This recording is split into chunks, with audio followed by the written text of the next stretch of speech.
Hello, everyone. Thanks so much for joining me here today as we get to talk about one of my favorite subjects, comic books. My name is Jose. I love comic books. I love talking about them. I love sharing them with you.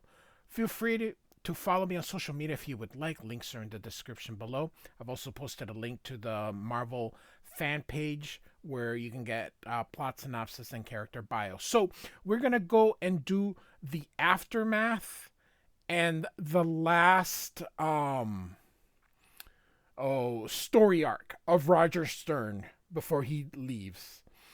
And then we are going to head after that. I'll be covering Walter Simonson's brief run, which I believe starts in 291. So we will finish basically the after, kind of dealing with the repercussions from the oh Under Siege story arc that we covered. And so we're gonna kind of see how everything shaped up and all this. So like I said, this is gonna head now into um Assault on Olympus.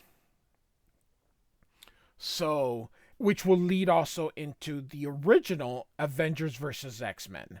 So um so we're gonna kind of pick up the story. This era of Avengers, I have both good and bad memories of it. This isn't exactly the A team of the Avengers. I mean, for God's sakes, Doctor Druid and the Black Knight, you know. Um, so the Wasp, so this isn't the A team, but the story is really good. Roger Stern is the writer, and we're gonna go all the way to the end of his run. Um, then we're gonna skip Ralph Macchio. I think he did a couple of fill-in issues going through Roger Stern's plots, and then Walter Simonson takes over, and then we'll do Walter Simonson's, and then we'll be done with Avengers for the '80s because then it just becomes, well, I won't say we're done. There is maybe some stuff in the '90s, maybe, but up until Kurt Busiek and um, George Perez come for Avengers Volume 2, there's a lot of really hit and miss stuff with Avengers. So, all right, here we go. 1 week ago, Avengers Mansion was ravaged by a battle between Earth's mightiest heroes and their sworn enemies, the Masters of Evil. It was all in the papers. This morning, in the pre-dawn hours, the mansion faces an assault of a different kind. Hurry up. You want someone to spot you? So you can see these guys are trying to break in. What does it?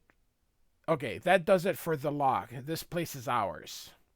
Okay, let's move. As you can see them kind of watching from behind. Real quick, John Buscema, rest in peace, is doing breakdown, and Tom Palmer, whose inks are unmistakable, is doing the finishes. Both of them, rest in peace. Roger Stern is actually alive. Mark Renwell, the editor, also rest in peace. Jim Shooter is still alive. So, keep your eyes peeled. You see anything that looks valuable, sing it out. And so, this place is pitch black here. Are we supposed to see anything? We should have brought infrared gear. So this guy says, shut up. Use your pocket flash if you have it, and watch your step. You don't want to. And then he falls. And then doing the cursing. Look at that hole. He must have fallen a good 20 feet. Bert, can you hear me? You all right? No, my leg is broken. And suddenly the lights go on. We've been had. Let's get out of here. So the Wasp comes in. You're not going anywhere except down, as she makes a hole through the floor. And so these guys are all fighting. He makes some kind of sexist comment here. Shut up, no broad with little wings is stopping me. So, all right, she grows full and hits him. And so this guy's going to try to get away, but of course we can recognize who's coming. Hold her right there, son. as we got Captain America here. So he gives up his weapon, and so they capture all the guys, and the Avengers call the cops. So, and I love it. They rope him. That is so comic book. That's just awesome. So, so a little bit later, Steve tells the Wasp, when word gets out, it should discourage other looters. And the Wasp says, "I hope so. It's hard enough being an Avenger chairwoman without having to deal with two-bit break-ins." And Captain America says, "Well, another few days and we'll be built, and the building will be fully secured for reconstruction. Don't get discouraged. You're doing a fine job. I don't know how we'd get along without you." And she's like, "I was afraid you'd say something like that," as she thinks it, and says, "Thanks, Cap." So, um, she says she'll leave things in his care, and basically says goodbye. So, tells her to take it easy. But she's like, there's so much to oversee, so much to do. So she's going to go check on Hercules, who was beaten to a pulp by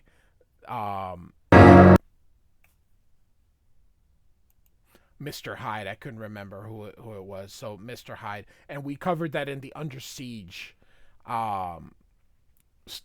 So the doctor tells her he sustained some brain damage, but his physique is extraordinary.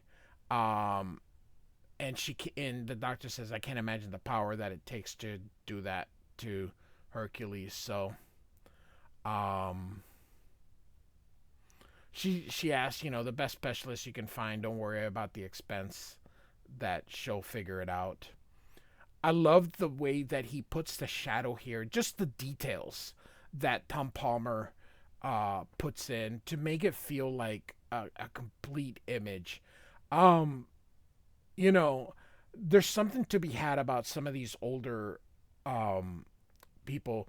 Look at all the screen tones that were put in, screen tones and zipitones that are in here. Just amazing stuff. So now she's gonna check on Jarvis, who was also beaten. So he was pulverized by Mr. Hyde also. Um, and when I said Hercules was pulverized by Mr. Hyde, it was actually the Wreckers. I had I had him confused with Jarvis. So Jarvis was pulverized by Mr. Hyde, and Hercules was the Wreckers. So she's checking up on him, and he's been resting. So he's about to go to surgery for that knee replacement. I love how in these older comic books they had time to get conversations in, and just you just don't see these things very often in modern comic books. Just this probably that um Under Siege would have probably been 12 issues with modern comic book storytelling. So she gives him a good kiss and asks him to save the last dance. So she's glad that she's doing better, or that he's doing better. She feels terrible because all that stuff's just happened under her watch. So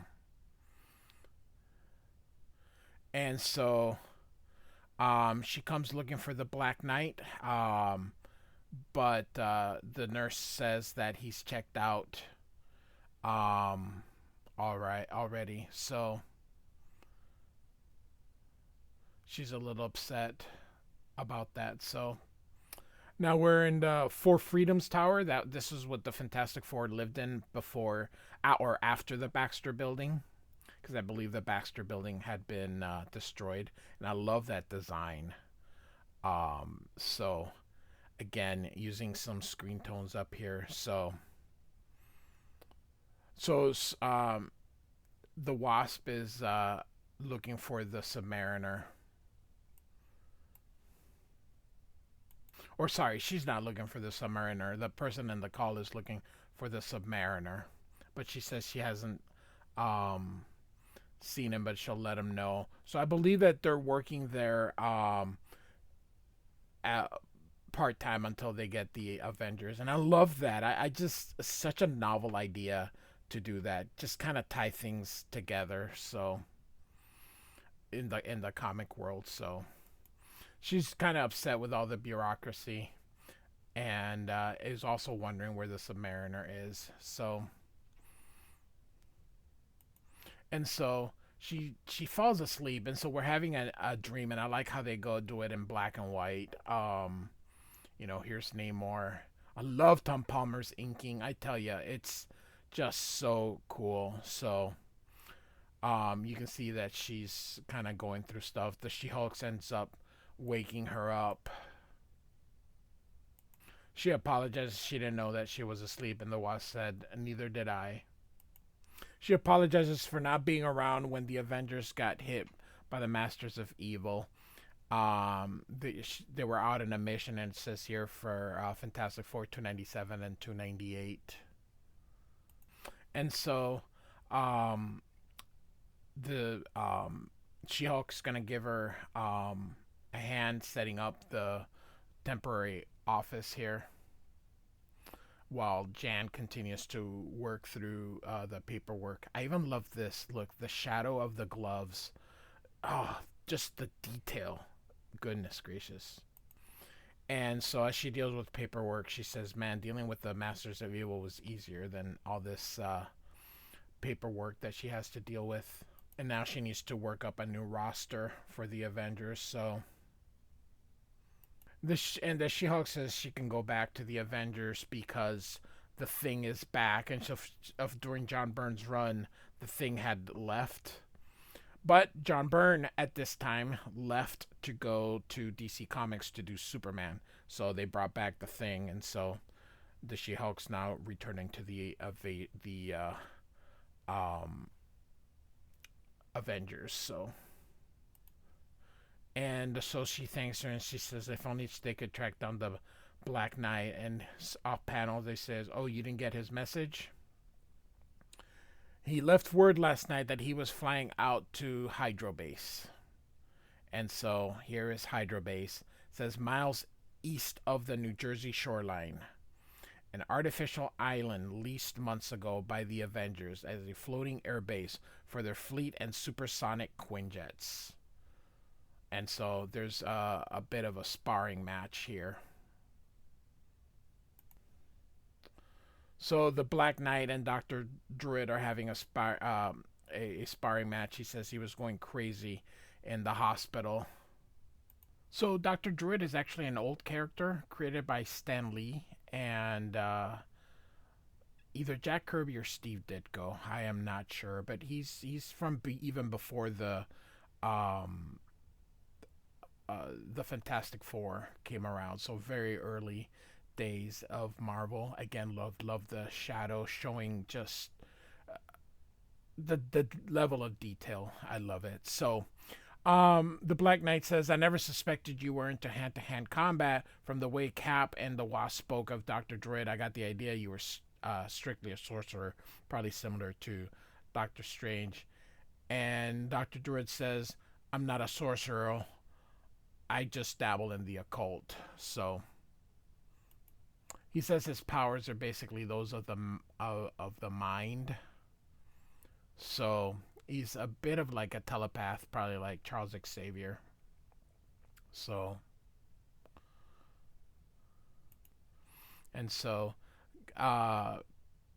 the Black Knight kind of goes a little bit as to some of the stuff that some of the adventures he was recently on, but we're not going to concern ourselves with that at the moment. So he sees he hears a call coming through, and he knows it's the Wasp. And so the Wasp, of course, is gonna ream him for leaving the hospital. Dr. Druid says he's doing okay and that he will kind of watch over him And so suddenly, after they let go, there's an alarm going off, and so they have an intruder. So here comes the Black Knight, and you can see someone's coming through. Again, we got screen tones. Um, they shoot, but they do nothing. He dispatches them, and Black Knight says, "Who or what the devil are you?" Love the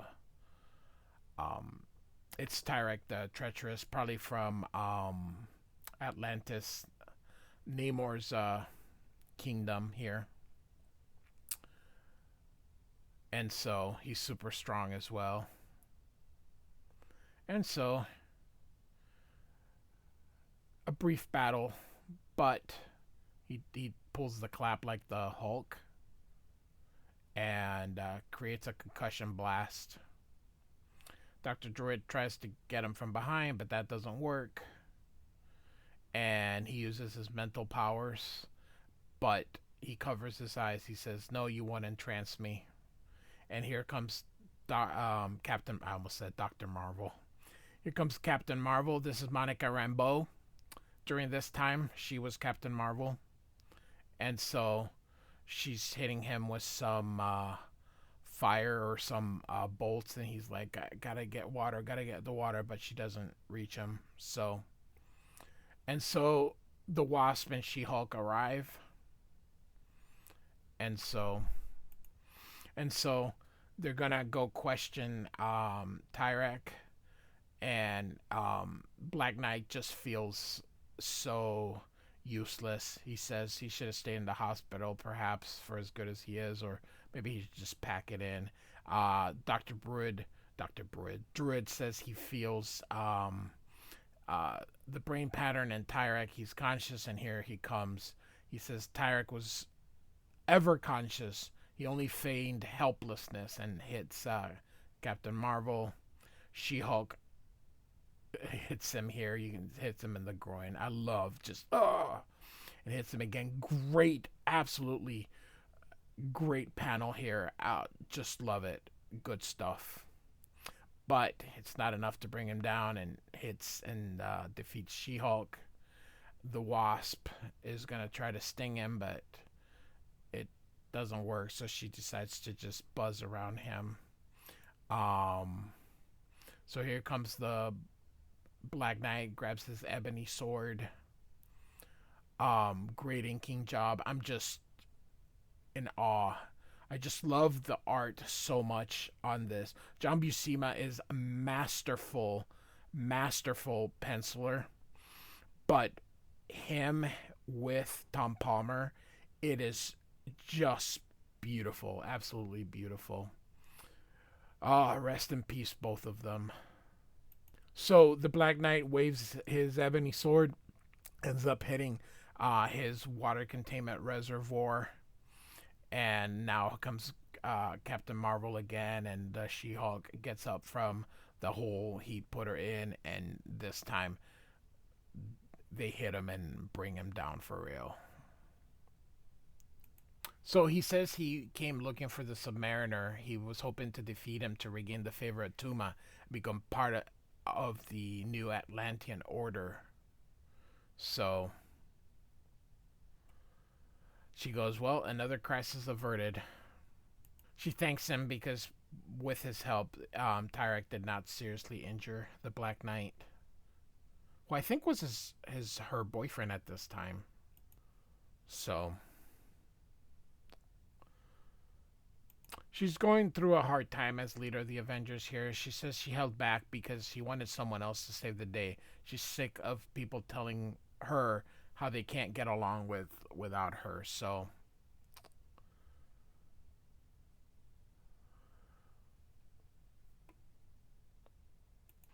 I think she's tired of being the leader or chairwoman, and Dr. Druid said, "Well, there's only one person that can do that, and that's her herself." So, and Thor has shown up. I love. We're gonna get. I'm covering Walt Simonson's run on Thor, but I love this armor so much. They have not released it as an action figure, and I've been dying to see this released as an action figure because I just think it's gonna be so cool. So essentially, she puts the Avengers here, and she invited Doctor Druid, and she is stepping down as leader of the Avengers, and she's putting herself in reserve status. So, of course, um, Captain Marvel and Black Knight are shocked, and Thor's like, "Why, Wasp?" So basically, she says it was overdue anyway. Her stint as chairman should have termed, and so she's leaving Cap in charge for now, and basically is gonna leave for a bit. So, all right, and so Captain America basically says the floor is open for nominations. So next issue, a new leader. So there you have it, Avengers 278 from 1987 by Roger Stern, John Buscema, and beautiful inks by Tom Palmer. Like and subscribe. I do thank you for listening. Goodbye.